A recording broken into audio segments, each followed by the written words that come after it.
Britain is seeking to better help Turkey prevent foreigners crossing into Syria to join jihadist groups, the chairman of the U.K.'s Home Affairs Select Committee stated on March 3. I do not think it is the job of the Turkish police and the Turkish authorities to chase our citizens. This all has to be done with cooperation, said Keith Vaz at the committee.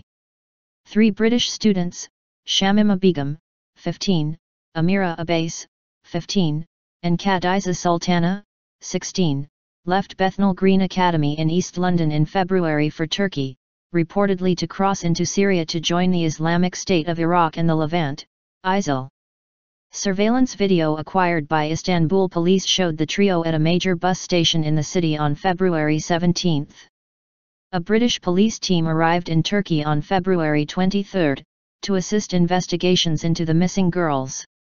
Vaz said British police officers were right to be there and Britain should be doing more to help.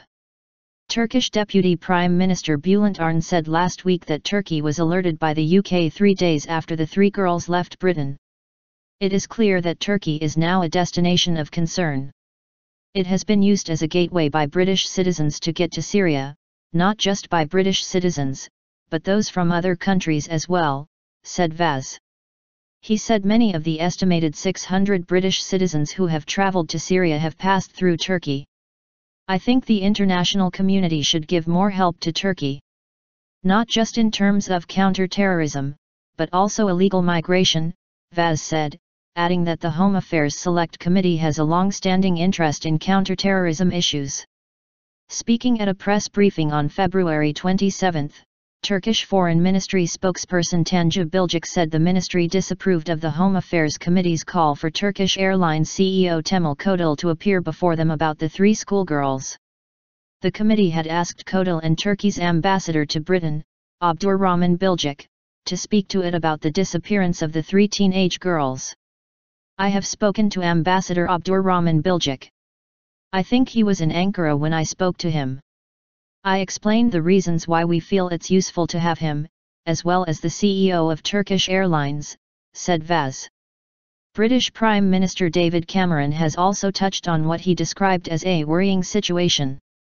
What this incident has highlighted is the worrying situation where unaccompanied teenagers like these, who are not a known risk, can board a flight to Turkey without necessarily being asked questions by the airline, Cameron said.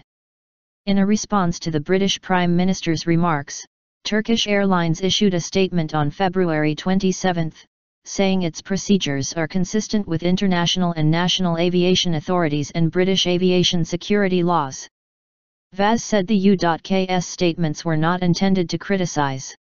Rather, it is to see what more we can do to help.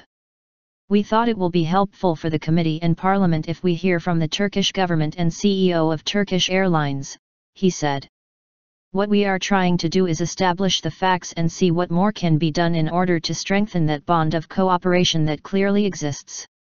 It is no good expecting Turkish Airlines, for example, to become immigration officers. That is not their job, said Vaz, describing the pressure on Turkey as huge. If Turkey were inside the EU, I think we would be able to do much more with Turkey to help combat this problem, he said.